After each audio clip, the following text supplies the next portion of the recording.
Alright guys, this is going to be a duck hunting video on what type of motion duck decoy system I've found to be the most useful, and kind of give you guys a few basic overview sort of things to think about when you're choosing a duck decoy motion system. So we're going to start from the bottom and work our way up. Obviously you have the jerk rig. This is good for if you're hunting with multiple people, but if you're hunting alone, it's going to be hard to operate this and blow duck calls and shoot and everything that you're going to have to do. So this is good if you got multiple people. It's obviously, it's light, it's small, compact, it's simple, cheap. These are about $20–$30, something like that. Not, you can make them at home. It's a bungee cord, an anchor, some clips, and some string. That's all it is. I'm not going to open it up, but this is I think this is a Rig'em right. I could be wrong. But anyways, it doesn't matter who makes them. A jerk string is a jerk string. So a jerk string is a good way to get a lot of motion in your decoys. You probably need about one jerk string per 2 dozen decoys, I'd say. Now the second thing, these are really cheap, and there's a reason. You can pick these up for about $20–$30 now. I think they used to be $50–$60, but they are the Ripplers, Mojo Ripplers. They make butts and they make feeding ducks, which this actually looks good. It's a good looking decoy. It has a tendency to sit one way in the water, one way or the other. It never wants to sit just totally even, so it kind of is cockeyed, whatever. Let's see here. I think the butts put off more weight than the feeder, if I remember correctly. I found that with the puddle that they put off, you pretty much need one of these per half dozen decoys you have. So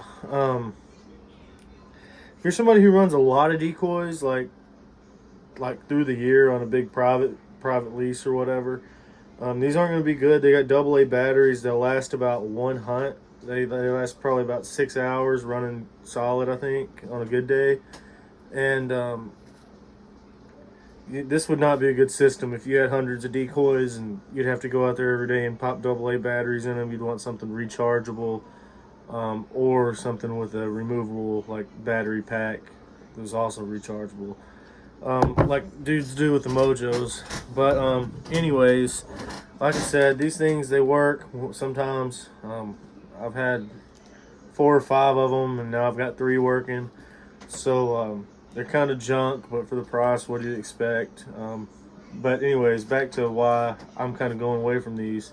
I used to keep 1 or 2 of these on each of my decoy stringers that hold a dozen ducks, and try to get some motion in the water that way.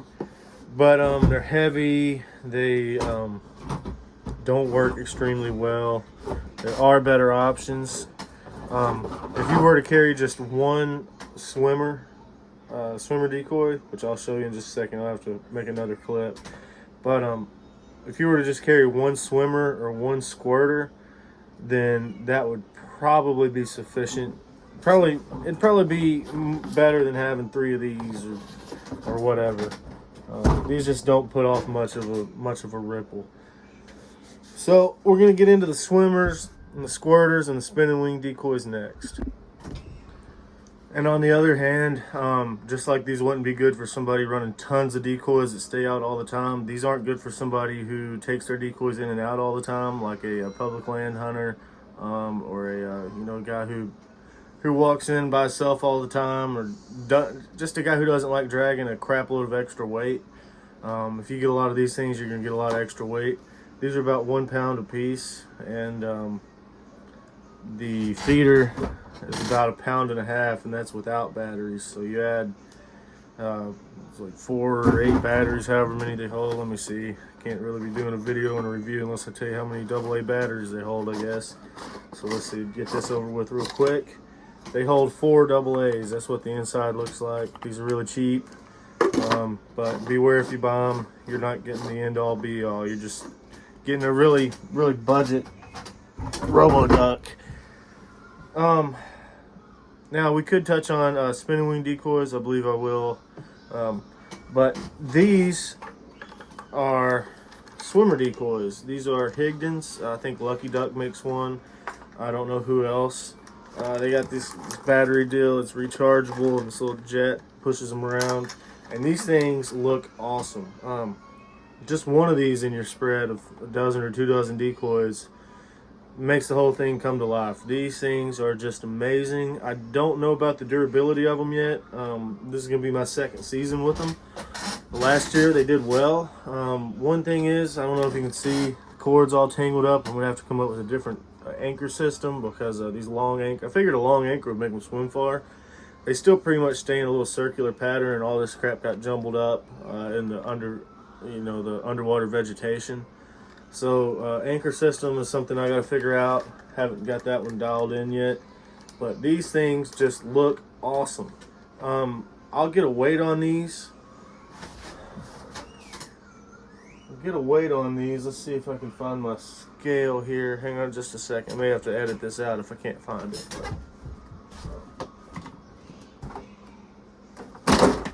Whoa.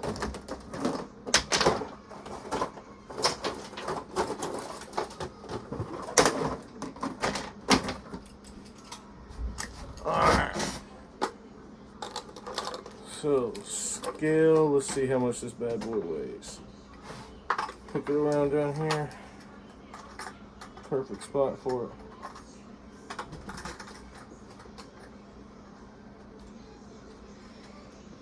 Okay, this is a luggage weight, by the way.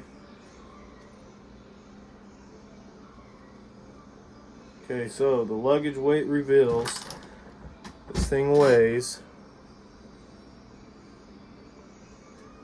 That ain't right. Okay. It reveals it weighs 4.16 pounds. So over 4 pounds a piece. And so one of these, though, like I was saying, is better than 4 of the Mojo Ripplers, and it's rechargeable. You don't have to deal with the stupid batteries. These things last pretty good. They look great. They are more expensive. I think they're somewhere around $130 to $200. I'm not sure exactly. You can get them on sale lots of times, and there's 2 different brands. So watch for sale. Those I don't carry in often if I'm going on like a long solo public land walk-in hunt or whatever. But if I'm going in a boat or canoe, or if I have the room, or if it's just a short walk from the truck, it makes the spread come to life. It looks amazing. I have hunted with this is going to be the squirter segment. I don't have any to show you. I guess if you guys want, I know I don't want the video getting too boring. I'll show you one of these while I'm talking. This is not what I'm even talking about right now. We're past the swimmers. These are awesome. I recommend them. Every hunt I've been on with these, when ducks have seen the spread, they've been fooled. So no questions asked. These put a lot of motion in your spread. So I recommend these highly. Squirters look great too. Shoot out a burst of water, move around a little bit, spray water everywhere. They catch the sun glinting off that water when it sprays, and obviously it makes ripples in the water. Those are cool. The durability that I've seen from them have not been good. The buddies I hunt with that have them are always having trouble with them. Most of the times they don't even bring them because it's not worth the hassle. They could have just got lemons. They could have the wrong brand. There's several different brands. I think Lucky Duck, maybe Higdon. Some other people make the squirters same as they do the swimming decoys, but the squirters are good. They look good, and they're probably similar weight to these others. Similar philosophy of use, but from everything I've heard and seen, they have a lot of issues staying in business. So these work great anytime you want to add motion to your spread, which is all the time pretty much, unless you got a hard wind or a lot of current, or you're running jerk strings, what have you. Jerk strings are great. Like I said, you got to have several dudes. For usually if a guy can't call or whatever, you give him the jerk string. But these motion decoys that put motion on the water, they can be used pretty much all the time, and they pretty much should be used anytime you can use them. It sucks, kind of. You got to use robot ducks now. You can't use old wooden blocks. You can. There's people who still do it, but I mean, it's like kind of like bass fishing. Like, to be competitive, you need a big shiny glitter boat. You can't really go out there and really compete with a little bitty John boat. So duck hunting's kind of the same thing. You can kill them if you got a good spot and you know what you're doing. You can kill them over blocks, over you know, you don't have to use robo ducks. I hunted for many years with no robo ducks, but when everybody else has robo ducks, it makes it hard to compete with them. So it's just a situational thing, but I'm a big fan of the robo ducks. They make the spread look great. Now, these that I'm about to show you, everybody knows about them. They've been around since like the late 80s, early 90s, I do believe. I could be wrong, but they've been around a long time. Spinning wing decoys. Everybody knows what they look like. I'm going to show you some just for the hell of it. But spinning wing decoys, I'm going to get on the philosophy of use first. Let me grab them. This is my spinning wing bag. This isn't about that. This isn't about even what brand the spinners are. This is just about spinning wing decoys in general. Probably no point in even showing this, but here they are. They make bags for them, whatever. You can use as many as you want, depending on how big your spread is. That's just the main thing is, you don't want to use them all the time. There's certain times when you should use them and certain times when you shouldn't. Some ducks are undoubtedly scared of them. Some ducks love them. It just depends on the ducks, the temperament, and where you are, how much pressure and everything, how many of them they've seen, that sort of stuff. They are definitely adapting to them. I have seen a lot of ducks flare on spinners, but a lot of that is having to do with weather conditions and setting and all that stuff. So there's definitely better duck hunters that talk about that than me. I think John Godwin, Justin Martin, the Duck Commander guys, they have some good information about spinning wings. There's some other duck YouTubers who have a lot of information on spinning wings. I can't think of the guy's name right now. He's out of Arkansas, does a lot of videos. But anyways, spinning wings, they have their time and their place, and the time and place is not all the time. But those other motion ducks, they can pretty much be used all the time. Now, there's a few other things on the market that are really, really popular. I want to say it's called Duck Creek Decoys. No free shout-outs. I'm not sponsored by anybody. I don't get anything for free. I wish I did. If I do, I'll do some reviews, whatever. But besides the point, there's some real popular ones. I think they're kind of expensive. It's the Duck Creek Decoys. It's like where the head spins around and throws water, and it's really kind of cool looking. Doesn't look real up close, but from a distance, I think it probably looks great. Everybody just rants and raves about how great they are. Say it's a game changer in the robo duck world. So anyways, that's quick video on some of the different options you have for motion ducks. I'm a fan of them. A lot of guys hate them. Which I can see that. I can see that. Vintage duck hunting is definitely nostalgic and romantic, and all this new age crap gets old.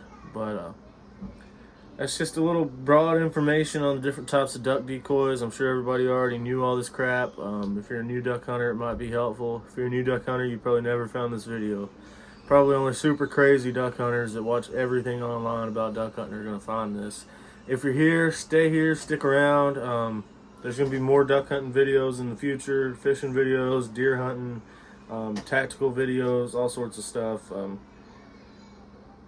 Just like, comment, subscribe. Let me know what motion ducks you guys are using, what you found as far as durability on the different types of motion ducks. If you want to see a testing video, they're on YouTube. You can get really deep in the weeds on this stuff. There's not tons of videos over it, but there are some. And it's a pretty good investment. It's a good investment. Well, I'm not saying it's a good investment. It's probably not, because they break after a couple years and they're expensive. But it's a good investment, as in it's a sizable chunk of money. But anyways, guys, thank you for watching. Hope you learned something. Probably didn't, but enjoy. Now, one tip, kind of like the spinning wing bag, they make them for squirters, they make them for swimmers. The Mojos, I was Texas rigging those and hanging them off my Texas rigs. But one big thing with all these motion ducks is you're going to want bags, like dedicated bags, just for them. You could use an old school cheap mesh decoy bag, I suppose. But they do make dedicated bags for these, and they're going to be a good investment. It's going to help protect these things. It's going to provide all the storage you need for these. It's going to keep them stored well in the off season, and you know, you can sit that in the boat. Lord forbid, dragging a jet sled, whatever. But that thing weighs 17 pounds, probably 18 pounds, maybe. But anyways, it's not something you want to be carrying on your back into the timber. But it's great if you can use it. It's awesome. It's gonna make a spread look awesome. But the bags, it's better than just having, you know, motion decoys laying in a pile of other decoys. They're gonna get broke, stepped on. You know what I mean? Keep your expensive crap in dedicated bags.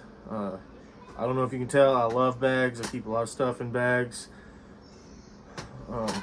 Boxes too, but it's irrelevant. I'll do a video on the boxes one day. But I got my boy calling for me, so I gotta run.